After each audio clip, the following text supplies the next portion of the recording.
Abra sua Bíblia comigo em Lucas 6, 46. Nós vamos fazer a leitura do texto. Mais uma vez. Lucas 6, 46. Diz assim: por que me chamais Senhor, Senhor, e não fazeis o que vos mando?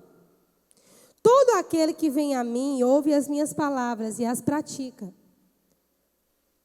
Eu vos mostrarei a quem é semelhante. É semelhante a um homem que, edificando uma casa, cavou, abriu profunda vala e lançou alicerce sobre a rocha. Diga comigo: cavou, abriu uma profunda vala e lançou alicerce sobre a rocha. E vindo a enchente, arrojou-se o rio contra aquela casa e não a pôde abalar, por ter sido bem construída. Mas o que ouve e não pratica é semelhante a um homem que edificou uma casa sobre a terra sem alicerce. Diga comigo: sem alicerce. E arrojando-se o rio contra ela, logo desabou. E aconteceu que foi grande a ruína daquela casa. Feche seus olhos, vamos orar ao Pai. Senhor, muito obrigada pela sua palavra. Nós cremos, Pai, que não há nada mais elevado, nada mais poderoso do que a sua palavra. Nós oramos para que o teu Espírito ministre aos nossos corações e que saiamos daqui mais fortalecidos, mais parecidos contigo, mais ministrados pelo Senhor. Em nome de Jesus, amém. Nós vamos falar hoje sobre valas profundas. Diga comigo: valas profundas. Não se assuste de eu dizer para vocês que, com relação à minha própria vida, eu ainda estou cavando uma vala dessa. Quando nós nascemos de novo, temos um encontro com Deus, Deus não está com pressa de edificar nada na nossa vida.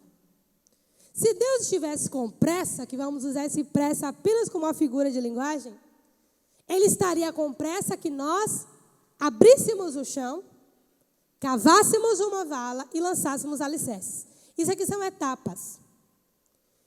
Quando nós nascemos de novo, nós somos tentados e até induzidos a começarmos novas coisas, a começarmos projetos. É um período onde Deus geralmente fala muito conosco, porque estamos com o coração aberto. Então, promessas chegam, palavras de destino de Deus chegam, né? Palavras proféticas chegam. E a maioria de nós, inclusive eu cometi isso lá atrás, nós vamos edificando, mas nós esquecemos das etapas anteriores que sustentam aquela edificação. E às vezes, nessa vontade de fazer a obra de Deus, não é? Nessa vontade de trabalhar para Jesus, nessa vontade de fazer alguma coisa, afinal de contas Jesus está voltando, afinal de contas o povo não pode perecer sem ouvir a palavra, e por aí vai. Às vezes nesse afã, nesse desejo de fazermos coisas para Deus, nós esquecemos do passo a passo que Jesus ensinou. E esse passo a passo é o que garante que aquilo que nós vamos construir em Deus vai chegar até o fim. Deus não tem pressa de que apareça alguma coisa na nossa vida no sentido das pessoas verem. Jesus foi quem disse: não se pode esconder uma cidade edificada sobre o monte. Ou seja, quando você estiver edificado, não vai ter como esconder isso. Amém? Não se pode esconder uma cidade edificada sobre o monte. Não tem como. Se uma cidade está edificada sobre o monte, como que vai esconder? Todo mundo que está aqui vai estar vendo a cidade. Então, Deus ele não tem pressa em fazer algo conosco da terra para cima. Mas primeiro é da terra para baixo. Amém? Diga comigo: não é da terra para cima. É da terra para baixo. E terra na Bíblia tem a ver com o nosso coração. Muitas pessoas interpretam de maneira equivocada a parábola do semeador. Jesus diz: um semeador saiu a semear. E ele semeou entre espinhos, uma terra pedregosa.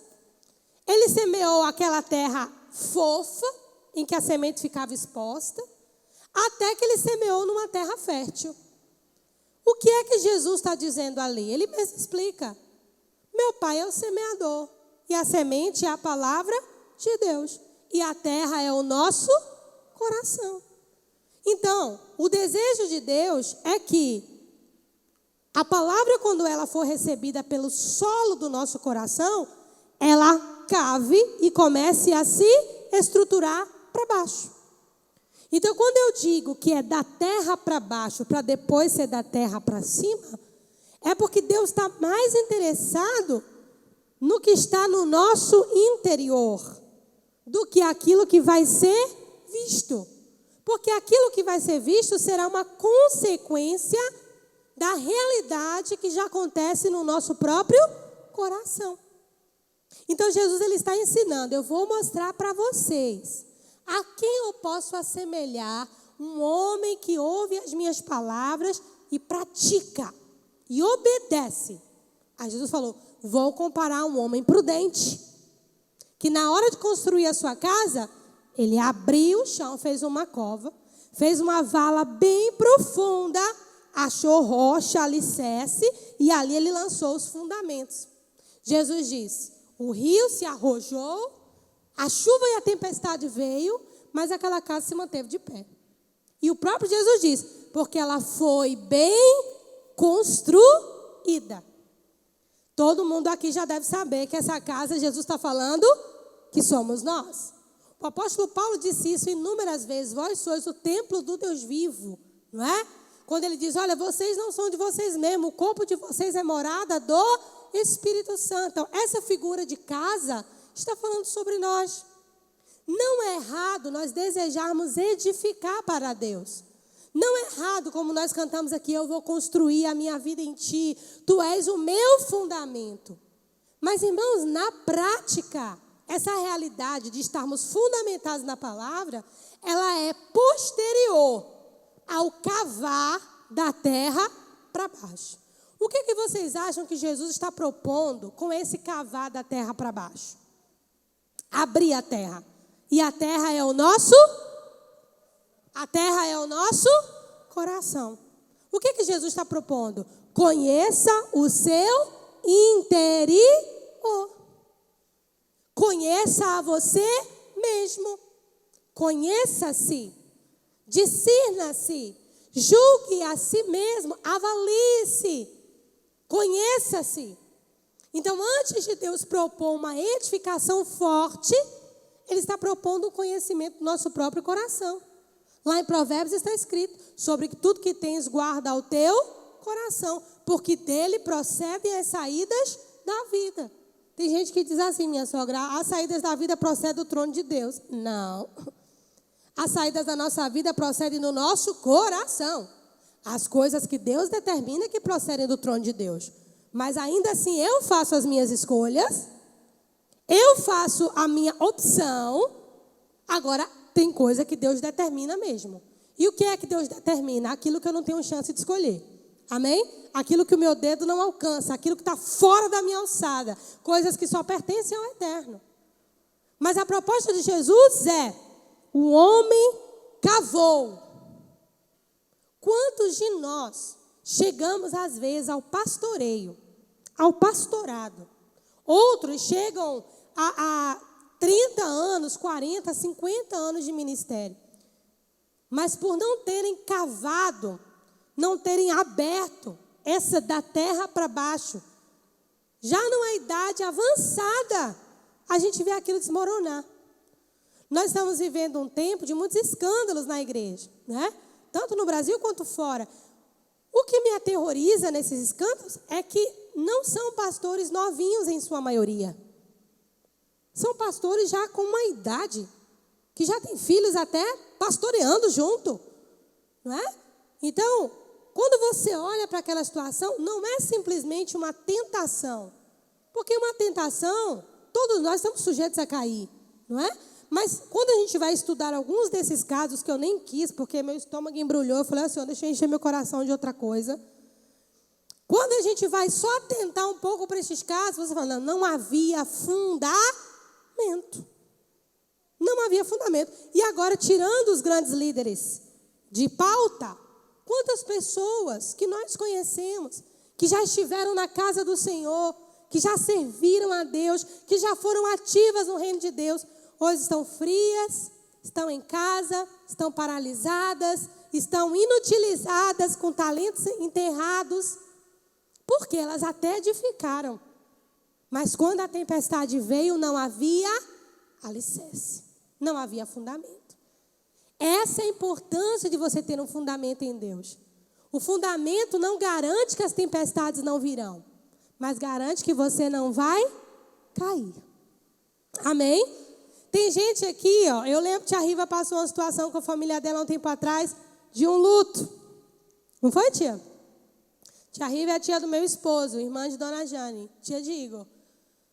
Quando a gente olhava para a tia Riva, a gente dizia assim, não vai, naturalmente falando, ela não vai aguentar. Mas o fundamento dela, ainda que ela julgasse pequeno, manteve ela de pé. Está compreendendo o que eu estou falando? Selena, esses dias me mandou uma mensagem. Um dia eu quero ser assim, assado e tal. Eu falei, você já é, não foi assim que eu falei para você? Eu falei, você já é.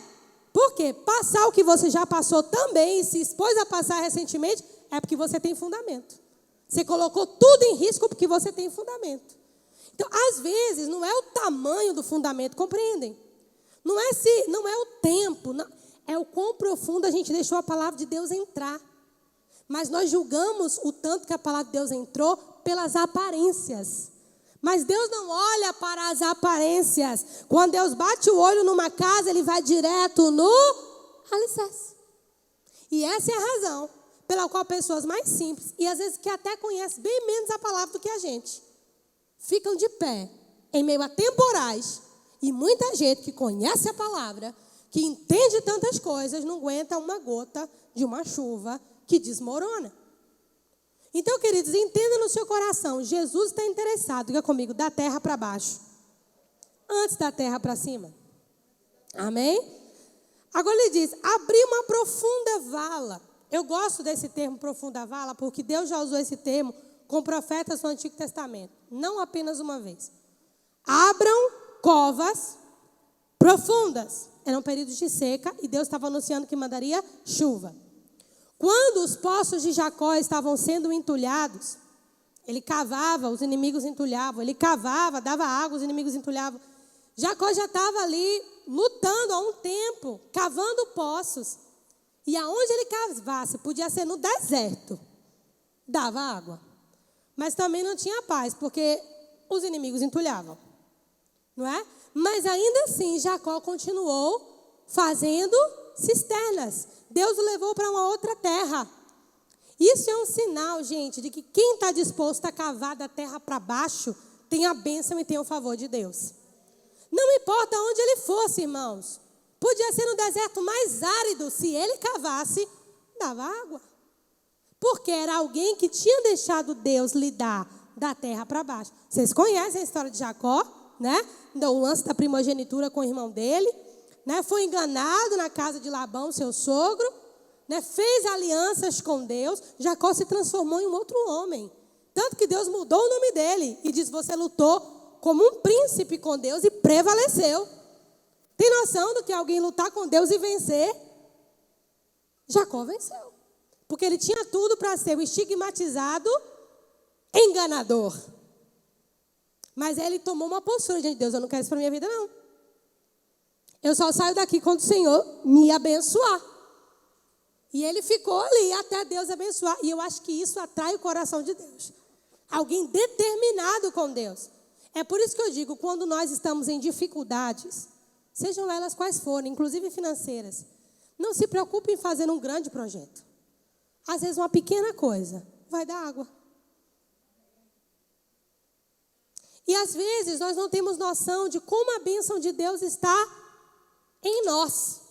Não necessariamente naquilo que nós fazemos, mas a bênção de Deus está em nós. Então Jacó foi alguém que Deus deixou Deus lidar com ele da terra para baixo. E realmente, quando ele dispôs a edificar, que ele casa, volta para reconciliar com seu irmão, da terra para baixo estava tudo resolvido, amém? Ele já tinha um alicerce firme com Deus. Dali, você já sabe, nasceram 12 filhos, dos quais nasceu a nação de Israel. Né? Diga comigo, de um cara improvável. Né? Como Jacó. Então, abrir uma cova, abrir para baixo, olharmos para dentro de nós. E agora a Bíblia fala lançar alicerces. Lançar alicerces é você lançar a estrutura que vai suportar aquilo que vai ficar da terra para cima. É você lançar uma estrutura, você tem que lançar um fundamento, lançar um alicerce. Isso significa que os alicerces que já estavam lá, diga comigo, os alicerces que já estavam lá, antigos, precisam ser retirados. Não dá para a gente colocar um alicerce bom com um alicerce ruim. Você vai comprometer da mesma maneira a estrutura da sua casa. Então, muitas vezes nós deixamos a palavra de Deus entrar, Rogério, mas ainda temos um fundamento torto. Como nós dizemos aqui no Nordeste, meia boca. E não estamos dispostos a retirar esse fundamento. Mas nós precisamos deixar, irmãos, o Senhor colocar um fundamento firme e nós retirarmos os fundamentos antigos.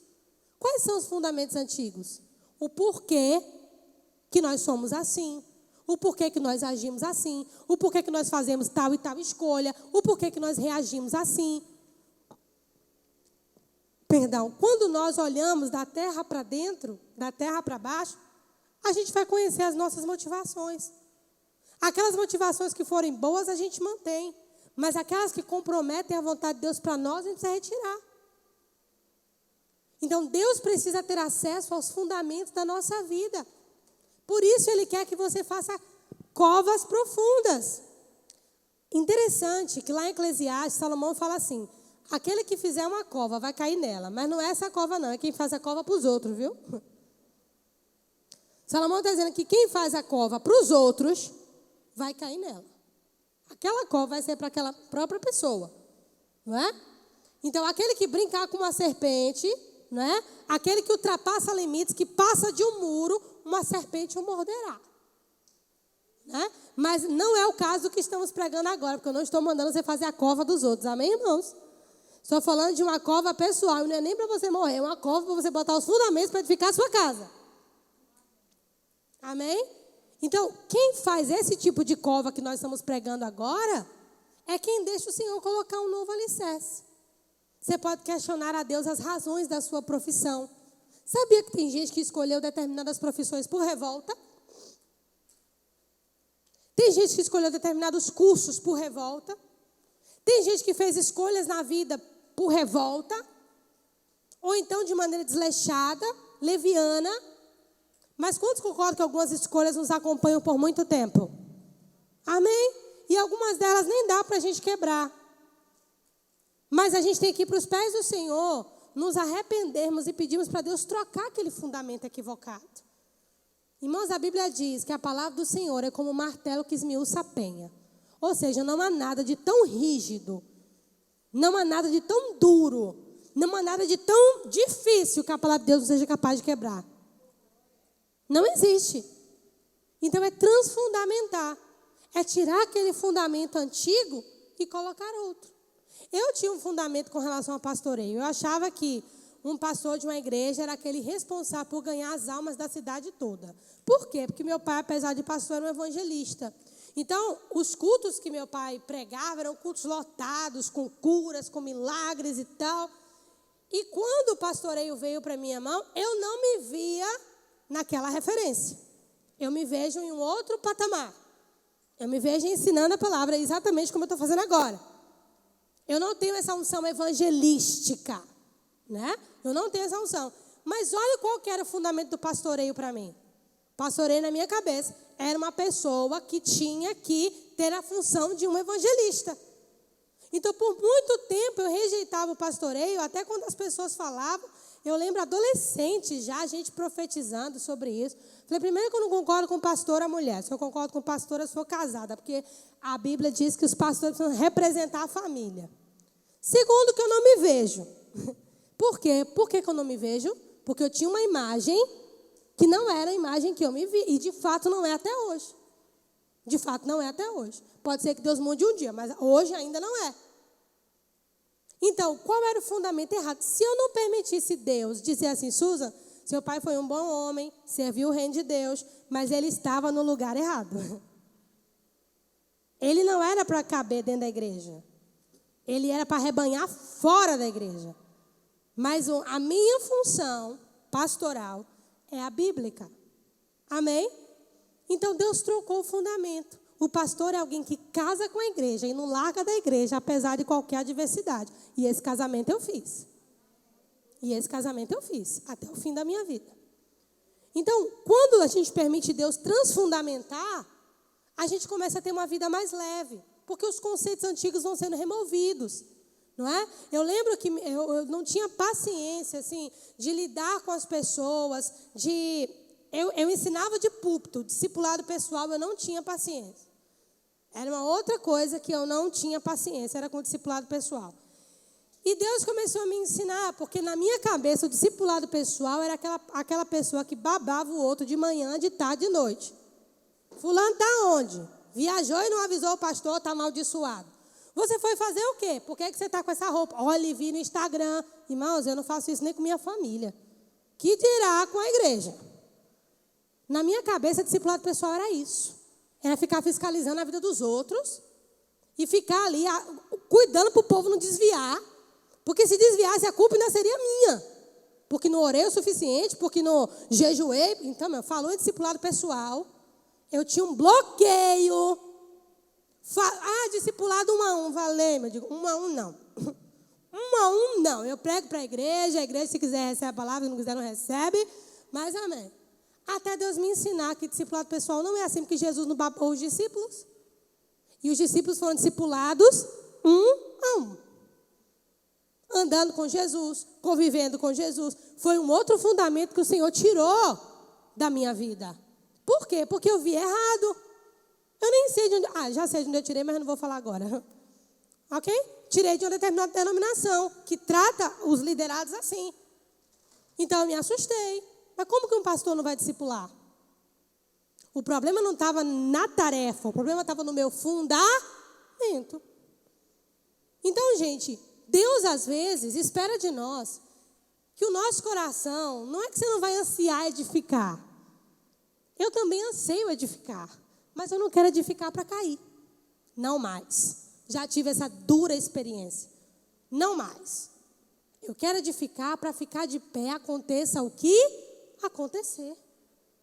Não é? Eu quero ficar de pé. Eu quero ser uma casa, uma cidade edificada sobre o monte, onde outras pessoas possam correr para mim. Porque a palavra de Deus vai estar na minha boca. E com você da mesma forma. Não é uma questão de Deus fazer escolhas. É uma questão de quem escolhe fazer uma vala profunda. Amém, irmãos? Fazer uma vala profunda. Deixar o Senhor arrancar.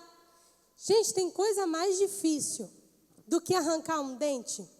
Principalmente esses aqui de trás. Eu tenho 2 aqui e meu rosto é pequeno. Minha boca é pequena e eles não cabem.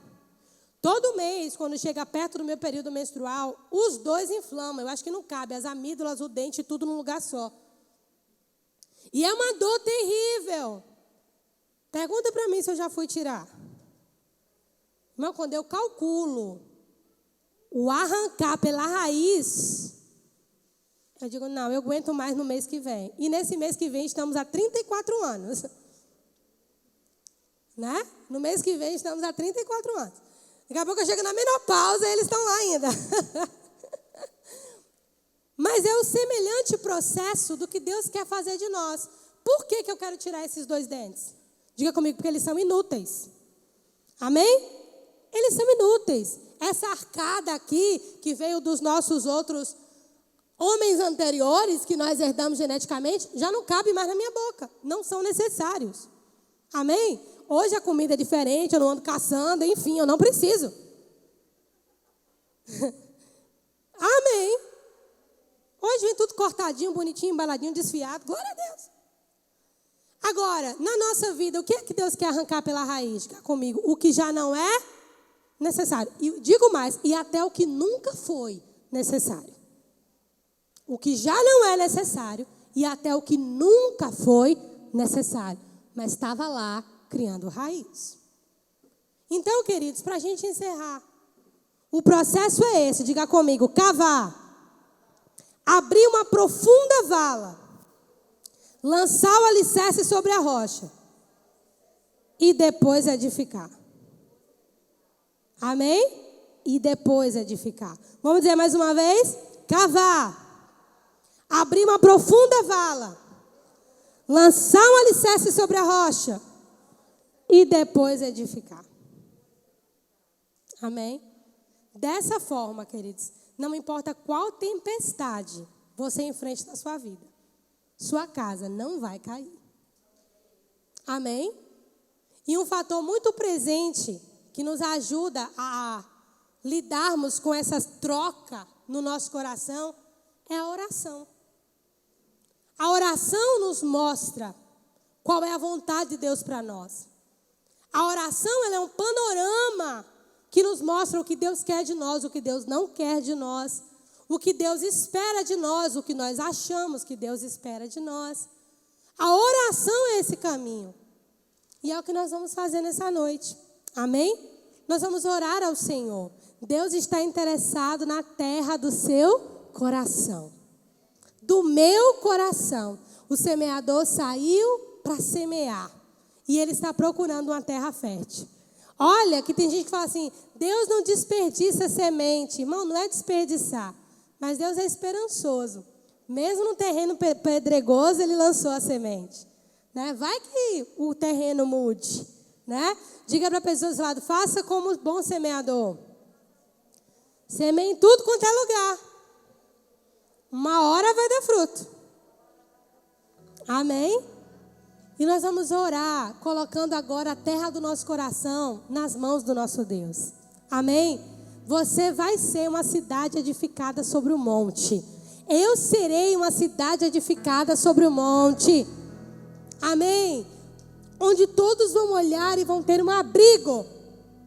Mas antes desse lugar, eu preciso abrir as valas profundas no meu coração. Amém?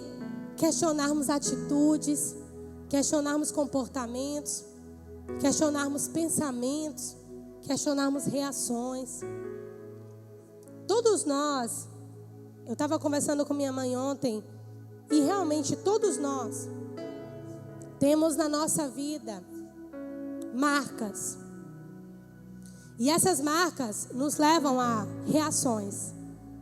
Eu sempre digo que ação você tem até como camuflar e como desenhar, né? Vou encontrar aqui com você, vou me tratar assim, vou vestir tal roupa e tal. Agora, reação, você não tem como camuflar, não é? Reação é automático. E não são as nossas ações que mostram o nosso coração. Porque acredite, nós temos um cérebro que sabota nós mesmos. Não são as nossas ações. Você pode dizer assim: pastora, mas eu faço isso, eu faço aquilo, eu oro não sei quantas vezes. Lembra o jovem rico? Eu faço tudo isso desde a minha mocidade. As nossas ações não falam sobre nós. Pelo menos não tanto quanto as nossas reações falam.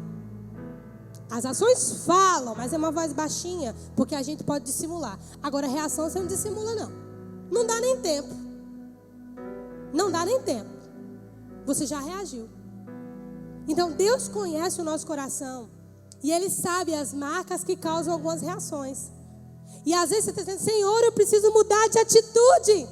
E eu não consigo. Tem tanto tempo que eu quero mudar essa área da minha vida e eu não consigo. Senhor, chega aqui e me ajuda. Talvez a sua oração é: Pai, por quê? Eu sempre reajo nesse ponto assim. Porque em outras áreas eu consigo reagir de um jeito, mas nesse ponto eu sempre reajo dessa maneira. E conversando com minha mãe ontem, ela compartilhando comigo algumas coisas da juventude dela na igreja e como era antigamente.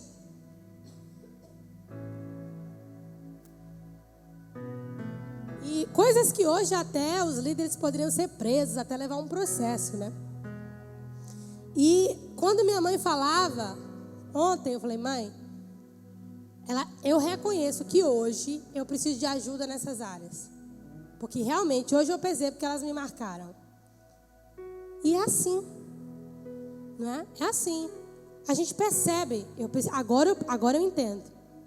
Essa minha reação constante. Porque era um assunto que nós falávamos. E sempre que nós falávamos, minha mãe reagia sempre da mesma forma. Até que ela mesma ontem sentou na cama comigo e falou: olha, por causa disso, eu estou reagindo assim. Eu preciso de ajuda nessa área. Né? A gente teve uma reunião com os meninos lá em casa, André, Lucas e Eliakim, que em breve estarão no seminário, glória a Deus. Que na conclusão do seminário, se Jesus não voltar, serão nossos pastores nessa igreja. E a gente está começando a trabalhar eles agora, para daqui a 5 anos, né? Que a obra é grande. A obra é grande. E um deles tinha um comportamento recorrente, que até os outros 2 faziam bullying. E ele abriu para nós o porquê que ele sempre reagia daquela forma. E fez total sentido. E quando ele abriu para nós, nós pudemos dar as mãos, orarmos juntos. E ele já começou a experimentar alguns milagres que em breve ele vai poder contar. Porque ele lembrou: eu ajo assim porque sempre comigo foi desse jeito. Então, se você já orou para Deus mudar algumas atitudes, você já fez o que pôde, mas você não consegue, peça ao Espírito Santo para ir com você, abrindo as valas profundas, diga comigo, da terra para baixo, para entender o porquê que você sempre reage assim. Amém? E o Espírito que te leva é o Espírito que te faz livre. Porque aonde o Espírito do Senhor está, aí há liberdade. Amém? Levante-se e diga para a pessoa do seu lado: você é uma cidade edificada sobre o monte. Não é só uma casinha, é uma cidade. Porque eu profetizo que muitos sairão de você. Que muitos sairão de você. E não vai ser só uma casinha sobre a rocha. Vai ser uma cidade, em nome de Jesus, edificada sobre o monte. Aleluia. Feche seus olhos, Pai. Muito obrigada, Senhor. Porque a sua palavra, Pai, de fato, ela é a única que penetra o nosso interior. Senhor, obrigada porque a sua palavra é a única que alcança o profundo do nosso coração. Qualquer pessoa teria desistido, mas a tua palavra sempre vai fundo no nosso interior. E nós te agradecemos porque o Senhor não desiste de nós. Porque o Senhor tem lançado a tua semente, Pai, e nós temos recebido essa semente, Senhor. Mas nós não queremos apenas edificar para cair, não mais, Pai. Não queremos abrir para falir, não queremos casar para separar, não queremos, Senhor, sonhar para frustrar, não queremos, Senhor, projetar para não dar certo, não queremos ser como aqueles que vivem frustrados, que não tem nenhuma realização na vida. Nós não queremos ser um povo que edifica para cair, mas um povo que edifica e fica de pé, mesmo quando as adversidades vêm. Nós colocamos o nosso coração, essa terra, Pai, tão mexida já, mas nas tuas mãos. E nós oramos para que o teu Espírito nos ajude a abrir essas valas profundas. Assim como Jacó abria e surtia água, Pai. Aonde nós formos, Senhor, aonde nós estivermos, sejamos como Jacó, aqueles que abrem valas profundas. E a água surge, e dá água e outros bebem. Eu oro para que em nome de Jesus, nós sejamos um povo forte no Senhor. Não forte porque podemos mais do que outros, mas forte pelo lugar onde fomos edificados, que é na rocha, que é o Senhor Jesus. Muito obrigada por essa noite, por essa palavra, por tudo que o Senhor já fez e por tudo que o Senhor ainda vai fazer. Em nome de Jesus.